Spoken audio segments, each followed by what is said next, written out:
हाँ, मगर जब इसकी बात आती तो भी माननीय खड़गे जी भी बोल रहे थे, माननीय संजय सिंह जी भी बोल रहे थे, मनोज झा जी भी बोल रहे थे कि साहब आपके यहाँ वो कितने पुजारी हैं और कितने किस वर्ग के पुजारी हैं। तो मैं उनको बताना चाहता हूं, केवल अकेले जूना अखाड़े ने पिछले साल 71 SC ST लोगों को महामंडलेश्वर बनाया। अरे आपको हमारे सदन में बैठे हुए बाल योगी उमेश नाथ जी नहीं दिखते? वैसे तो कहा जाता है जात ना पूछो साधु की, मगर मैं बताना चाहता हूं विश्व हिंदू परिषद के 50,000 से अधिक पुजारी ट्राइबल्स में जो शेड्यूल कास्ट है जो काम कर रहे हैं। मगर मैं हद अदब से पूछना चाहता हूं, बताइए मुल्ला मौलवी मुफ्ती मुकर्रम बारी हाफिज में से कितने पसमंदा हैं? उसमें कितने जुलाहा अंसारी घोसी बताइए मिरासी कितने हैं? बाकी छोड़िए, पर्सनल लॉ बोर्ड में है क्या? अरे वक्फ बोर्ड में है क्या? इसीलिए मैं कहता हूं खुद मियां फजीहत दूसरों को नसीहत। अगर ईमानदारी से बात करनी है तो उस पर आगे। मगर मैं एक बात और कहना चाहूंगा कि हमारी जो सरकार ने नाम दिया है, इसको उम्मीद नाम दिया है, और यह उम्मीद है किसके लिए? उस ईमानदार मुसलमान के लिए और देश के हर खास व आम के लिए यह उम्मीद है।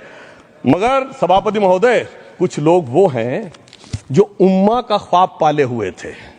उम्मा शायद हमारे बहुत से लोग समझते हो ना समझते हो, पूरी एक एंटायर जो इस्लामिक खलीफत और राज होता है उसको उम्मा कहते हैं। उम्मीद वालों को तो उम्मीद की नई रोशनी दिख रही है, उम्मा वालों की उम्मीद पे पानी फिर रहा है। तो ये उम्मीद और उम्मा के बीच का भी मामला है। परंतु मैं ये भी कहना चाहूंगा सभापति महोदय, इसके बाद सिर्फ ऐसा ही नहीं था। प्रॉपर्टीज के ऊपर, तमाम सरकारी प्रॉपर्टीज पे, जिसमें बहुत डिटेल में हमारे साथी लोग गए, मैं डिटेल में नहीं जाना चाहता। भोपाल का विषय है, हैदराबाद का विषय है, मुंबई का है, लखनऊ का है, पटना का है, बहुत प्रकार से है। माननीय लालू प्रसाद यादव जी का विषय जब बताया गया था तो बहुत ज्यादा हमारे मनोज झा जी बोल रहे थे, तो अब मैं उसके डिटेल में नहीं जाना चाहता हूं। सबने वो वीडियो देखा है। बस एक लाइन में उनके लिए कहना चाहूंगा, वो कुछ भी बोल रहे हैं, जिसे कहते हैं बिगड़ी बात बने नहीं, लाख करो किनकोए, रहीमन बिगड़े दूध को मथे न माखन होए। अब जो बोलना था वो बोल चुके, सबके सामने वो आ चुका। अब एक बात और है, दूसरे धर्म स्थलों के बारे में विषय आता है, तो मैं याद दिलाना चाहता हूं, केरला के कैथोलिक चर्च ने 31 मार्च 2025 को जो लिखा, सिर्फ उसकी लास्ट की 2 लाइन बोलना चाहता हूं। We request the central government to get the amendment bill passed as early as possible so that the tears of thousands of suffering people in the place like Munambam can be wiped out only by a legal amendment that can provide a permanent solution to their suffering. We urge all the MPs from opposition party to support the bill so that the historic legislation can become unanimous. मगर सभापति महोदय, ये अल्पसंख्यकों की बात करने वाले जब अल्पसंख्यक की बात आती तराजू पे तौलते हैं, किसका वेट ज्यादा है, किसकी धमक ज्यादा है, किसकी खनक ज्यादा है, फिर तय करते हैं कि माइनॉरिटी के साथ आना है, किस माइनॉरिटी के साथ नहीं आना है। और मैं एक और बात कहना चाहता हूं, तमिलनाडु के तिरुचेरी मंदिर की बात आई, यमुनानगर में गुरुद्वारे की बात आई, केरल में क्रिश्चियन कम्युनिटी की जमीन की बात आई।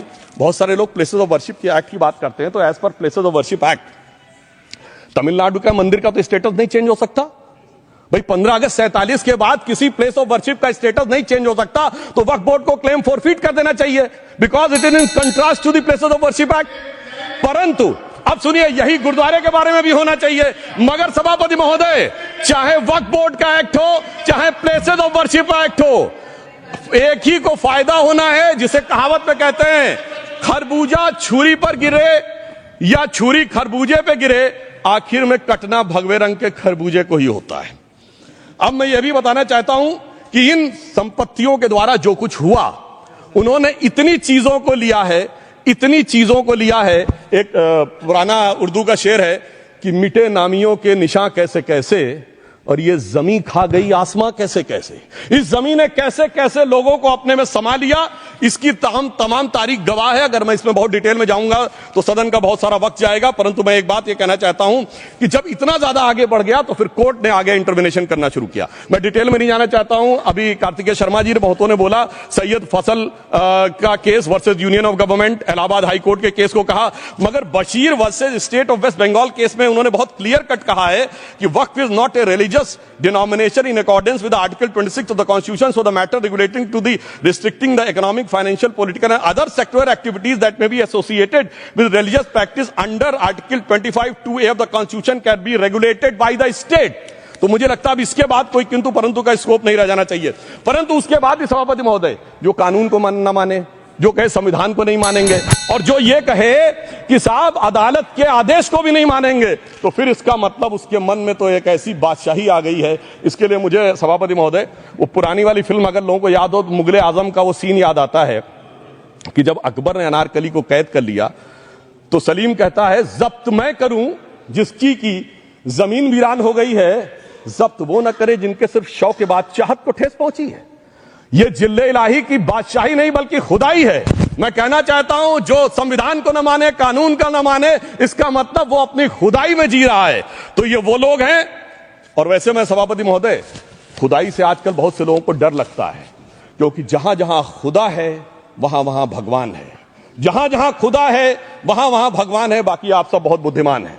अब मैं ये भी बात कहना चाहता हूं, और वैसे आखिर में उस अनारकली को कैद से छुड़ाने के लिए सलीम का एक हिंदू साथी दुर्जन सिंह ही आया था। मैं कह सकता हूं कि वक्त की इस मुकद्दस जमीन को अगर कैद करके रखा है तो उन चंद लोगों ने, जिनके दिमाग आज भी उन चीजों में भरे हुए हैं कि कोई समझता हम तो किसी जमाने में हुक्मराने वक्त थे, कोई कहता हुजूर नवाब थे, कोई कहता बादशाह आलमगीर थे, कोई कहता है बादशाह गाजी जिंदा पीर थे। तो नदीमुल हक साहब ने जो बोला था ना, किसी के बाप का हिंदुस्तान थोड़ी है, बिल्कुल मैं कहना चाहता हूं, जिन्होंने इस देश के लिए खून बहाया उनके बाप का हिंदुस्तान है, उस गरीब मुस्लिम कारीगर के बाप का हिंदुस्तान है। पर जो ये कहते हैं कि आगरे का लाल किला किसके बाप ने बनवाया, आगरे का किला किसके बाप ने बनवाया, दिल्ली का किला किसके बाप ने बनवाया, हैदराबाद का चार मीनार किसके बाप ने बनवाया, उसके बाप का यह हिंदुस्तान नहीं है। और उसके बाद भी जो आप करना चाहते हैं, अगर इस रास्ते में आप कांटे बिछाना चाहते हैं, तो उनके लिए एक लाइन कहना चाहता हूं सभापति महोदय, तेरी तमन्ना है पर हम खार न बोने देंगे। खार कांटों को कहते हैं। तेरी तमन्ना है पर हम खार न बोने देंगे, तुझे हम राह की दीवार न होने देंगे। तू सबको रौंद कर आगे जो निकलना चाहे, हम तेरी इतनी भी रफ्तार न होने देंगे। और इसीलिए हमारी सरकार ने इस विषय के ऊपर एक सही और सटीक प्रयोग करने का प्रयास किया है। मैं दूसरी बात यह भी बताना चाहता हूं, हमारे डीएमके के तिरुचि शिवाजी ने अनायास अकारण यह बात बोली थी कि उस समय जब जिन्ना का उल्लेख करते हुए उन्होंने कहा कि पार्टीशन के समय, तो मैं उनके सुलभ संज्ञान के लिए बता देता हूं, 1946 की कॉन्स्टिट्यूएंट असेंबली में मद्रास प्रेसिडेंसी में 30 आउट ऑफ 30 सीट जो थी वो मुस्लिम लीग ने जीती थी विद 95% ऑफ वोट्स, और एक भी मुस्लिम वहां के बाद बाहर नहीं गया।